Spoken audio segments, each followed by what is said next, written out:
Welcome to the Packer Mentality Podcast, where I try to keep you up to date and shed a little light on what is happening on and off the field with the Packers. Thank you all so much for tuning in.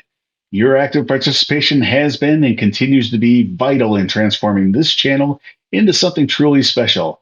Please take a moment to subscribe, drop your comments, and connect with me on social media at Packer Mentality. And remember, you can locate this podcast on all your favorite podcast platforms.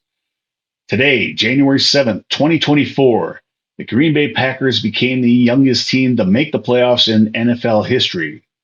What a lot of people thought would be unlikely is now a reality. The Packers are in, and they will take on the Cowboys next weekend.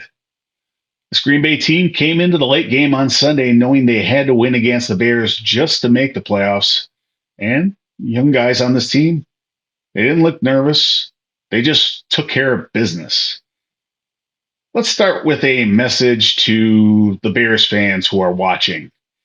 If you're still wondering what your team is going to do with Justin Fields and the number one draft pick, you can stop wondering. Bears showed their hand on Sunday.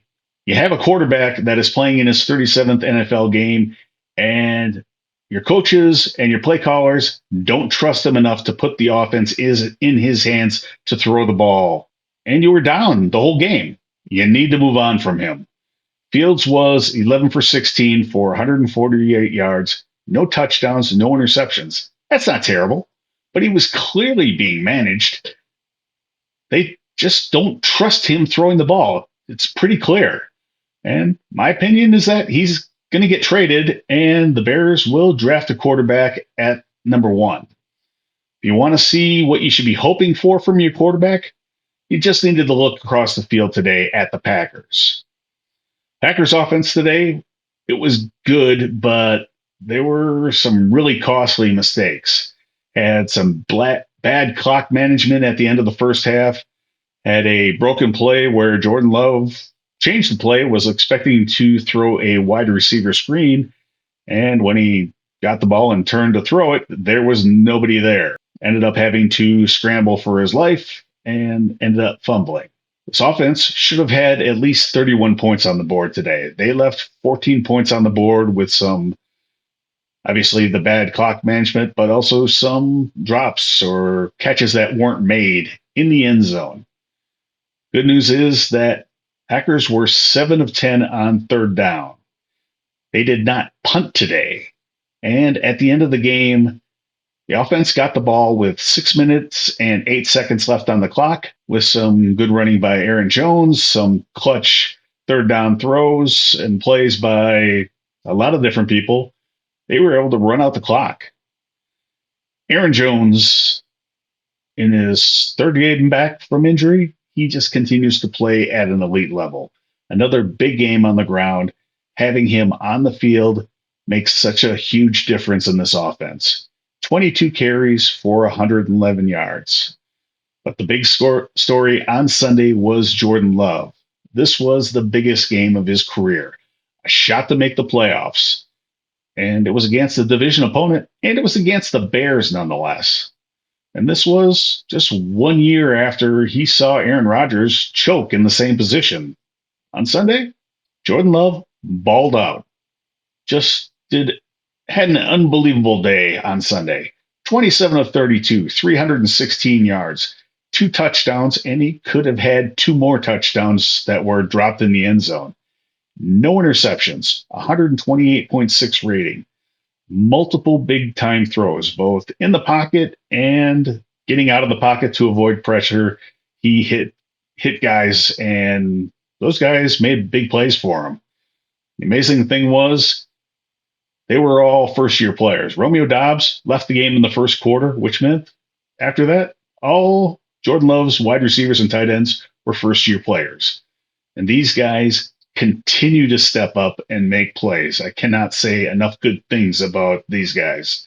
Jaden Reed, 4 catches for 112 yards. Bo Melton, 5 catches for 62 yards. Dontavian Wicks, coming back from injury, 6 catches for 61 yards, 2 touchdowns. And one of those, just a force, just sheer will in forcing his way into the end zone. Not to be left out, Luke Musgrave, Tucker Kraft, Malik Heath, they all had some really important catches today as well. So let's knock out the one unit I'm just not happy with, the special teams. The Packers' kick coverage continues to give up way too much yardage. The Bears were consistently starting their drives outside their own 30-yard line.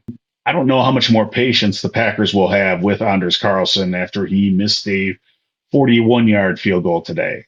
Keep it quiet. I think Mason Crosby is still on the Giants practice squad and could still be signed. Just a thought. Now let's talk about the Packers defense. It was a good day by the defense. I was already on record that I didn't think this was a great Bears offense, despite all the hype. And I thought the Bears offense was all hype and no substance. Today showed it. Packers defense managed to hold the Bears to just 9 points. A lot of the credit for the success today goes to the defensive front. They chased and harassed Justin Fields and recorded 5 sacks.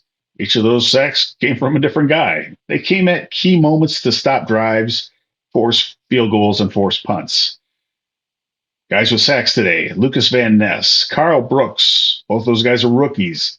Devontae Wyatt and Quay Walker, second-year players. And Kenny Clark with another big day. In the secondary, the Packers had Jair Alexander back, and coverage was good enough to keep the Bears receivers out of the end zone. I know Carrington Valentine had a key pass breakup. I'll know more once I see the All-22 film, but for tonight, they should feel good about themselves. Now we get to talk playoffs. The Cowboys are going to be favored heavily against Green Bay, and they should. The Packers, they're not supposed to be here. But good news is the Packers come in with a diverse, talented offense that gets big plays from just about everywhere. The Cowboys, they can't key on any one player. That offense is going to be led by a talented young quarterback that certainly doesn't look like he gets rattled, and I don't expect that to change at all in the playoffs. This team has nothing to lose, and there are no expectations at all for this team. They can go out, have some fun, play some good ball, see where the chips land. We're going to get to talk about that later in the week. Before we get out of here, your thoughts and comments are crucial to the conversation and the life of this podcast, so be sure to drop them in the comments section.